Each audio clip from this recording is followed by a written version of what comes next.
नमस्कार, राम राम, सत श्री अकाल। मैं आपका दोस्त किसान सलाहकार रमेश बांबू। और आज हम बात करेंगे साथियों धान की खेती के बारे में। और धान की खेती के बारे में आपने आम खास बातें सुनी होगी, लेकिन आज हम आपको कुछ अलग से दिखाना चाहेंगे कि जो ये धान लगाया गया है, ये धान लगाया गया है साथियों कूल विधि से। मतलब इसमें जिस तरीके से आपने नरमे की खेती का बारे में सुना होगा कि कूल विधि से लगती है, लेकिन ये जो धान आप देख रहे हैं ये धान कूल विधि से लगाया गया है।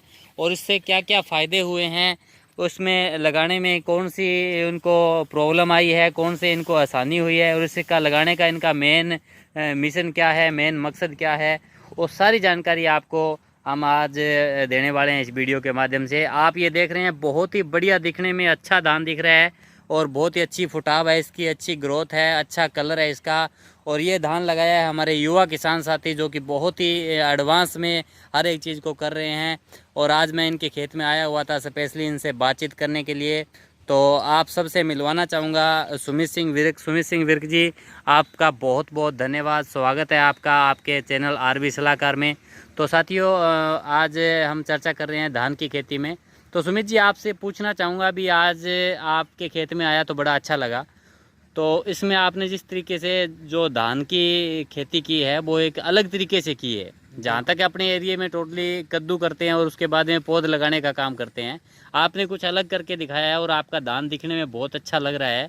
तो ये आपने कहाँ से सीखा और आप इसकी पैदावार में कितना डिफरेंस रहता है, क्या क्या इसमें फ़ायदे हुए हैं, वो सारी जानकारी आप किसानों के साथ साझी करिए जी। सबसे पहले तो रमेश जी आपका बहुत बहुत धन्यवाद। थैंक आप यू। यहाँ आए और इस दान पर हम चर्चा कर रहे हैं। जी जी। रमेश जी, मैंने आपने पहला सवाल पूछा कि ये आप मैंने ये कहाँ से सीखा या कहाँ से मेरे को इसके बारे में जानकारी मिली। जी जी बिल्कुल। तो पंजाब से एक डॉक्टर हैं, डॉक्टर दलेर सिंह। जी। वो पिछले जो एग्रीकल्चर डिपार्टमेंट से रिटायर्ड है, वो पिछले 4-5 सालों से इस बारे में लोग किसानों को जागरूक कर रहे हैं। जी जी। सबसे बड़ी बात है कि धान में जो सबसे बड़ी मुसीबत बन रही थी वो पानी की थी। बिल्कुल जी। और दूसरा जो जमीन की उपजाऊ शक्ति हम्म वो भी कमज़ोर हो रही थी। हम्म तो इन सब का, और पराली भी इसमें साथ में ही आती है हम्म कि पराली का प्रबंधन कैसे हो। हम्म इन सब चीज़ों को देखते हुए हम्म डॉक्टर दलेर सिंह इस बारे में किसानों को जागरूक कर रहे हैं। हम्म तो इस बार इसी विधि, कूल विधि से अमूमन जो छोटी धान की खालियां बनाती है, सब्जी वाली खेलियां होती हैं, गोभी वगैरह लगती है, वो खेलियां बनाकर, और मैंने तो इस पे पौध लगाई है दोनों साइड। अच्छा अच्छा, दोनों साइड में आपने पौध लगाई है। पौध ठीक लगवाई। ठीक है जी। तो इससे क्या फ़ायदा होएगा जी? एक तो आपने बताया पराली वाला प्रबंध होगा, और इससे क्या बेनिफिट होगा जिसके फुटाव ग्रोथ में भी कोई फ़र्क है जी?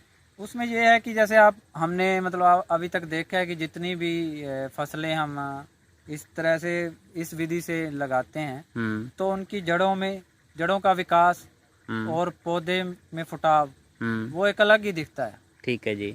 और दूसरा आप देख रहे होंगे कि धान जो है वो बिल्कुल लाइनों में लगा हुआ है। हाँ बिल्कुल, ये दिख रही है जी, कूल अलग अलग दिख रहे हैं, अच्छे से दिख रहे हैं बिल्कुल। तो इसमें जो है, क्योंकि किसी भी पौधे के विकास के लिए जितना जरूरी हवा और जितना जरूरी पानी और खाद है, उतना ही जरूरी धूप और हवा का भी एक बहुत बड़ा रोल है। अच्छा अच्छा, बिल्कुल जी।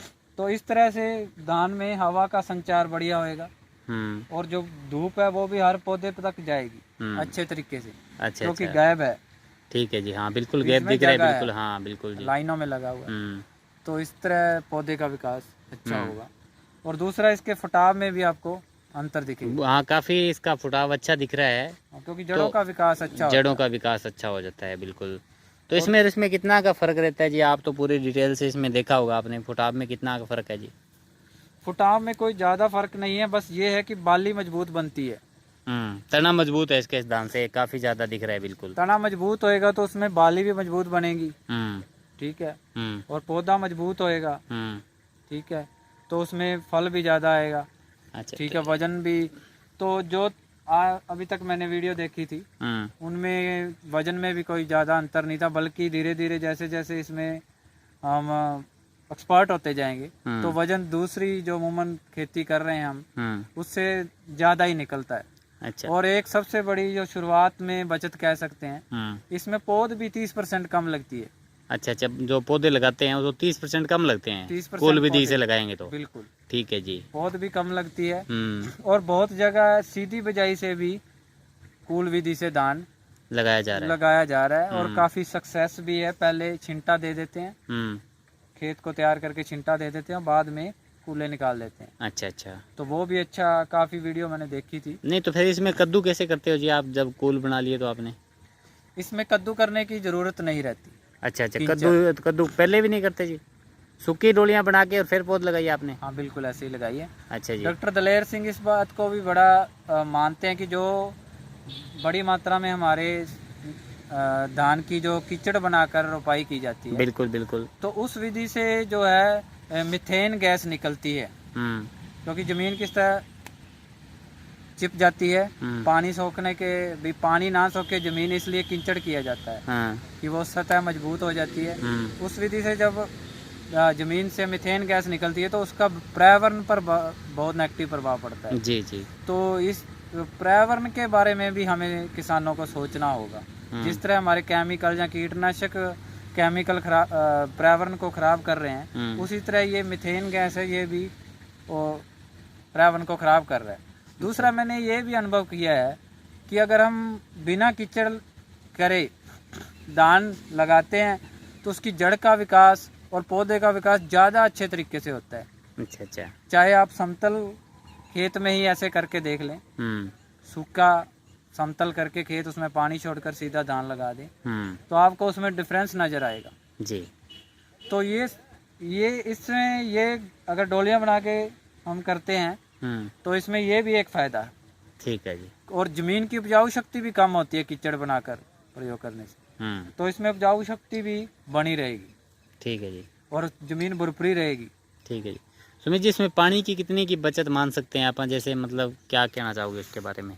पानी की बचत ऐसे है, वैसे तो दूसरे धान में क्या फ्लड के रूप में पानी लगाना पड़ता है, तो फ्लड के रूप में पानी है वो ज़्यादा भरना पड़ेगा, पूरा खेत भरना पड़ेगा। तो इसमें क्या है, सिर्फ डोलियों में नालियों में पानी जाएगा, जल्दी चला जाएगा, कम पानी से। समय भी कम लगेगा कि जहाँ आपका 1 एकड़ जो है वो 1 घंटे में भरना है, तो वो आधे से भी कम टाइम लगेगा। और दूसरा, उसमें मैं मानता हूँ कि 30-40% पानी की भी बचत रहती है। ठीक है। तो साथियों, ये थे युवा किसान सुमित सिंह विर्क जी। इन्होंने बताया कुल विधि से धान लगाने से क्या क्या फ़ायदे होते हैं। पहला फ़ायदा इन्होंने बताया कि पानी की काफ़ी ज़्यादा बचत है वो हो सकती है। दूसरा फ़ायदा इन्होंने बताया कि जो मीथेन गैस से अपनी प्रकृति को नुकसान हो रहा है, वातावरण को नुकसान हो रहा है, वो उससे बचाया जा सकता है। तीसरा फ़ायदा इन्होंने बताया कि इसमें जो पौध है वो 30% कम लगती है। और इस तरीके से पैदावार की बात सुमित जी से हमने की थी, तो इनका कहना है भी अभी पहली बार इन्होंने कुल विधि से लगाया है, तो पैदावार कितनी होगी वो आगे हम आपको जानकारी देंगे भी कितनी इससे बढ़ती है घटती है। कुल मिला के इसका फुटान ग्रोथ भी अच्छा है, तो इस तरीके से धान की खेती हम कर सकते हैं और आगे इसके बारे में हम आपको जानकारी देते रहेंगे। देखते रहिएगा हमारा चैनल आरबी सलाहकार। मैं आपका दोस्त किसान सलाहकार।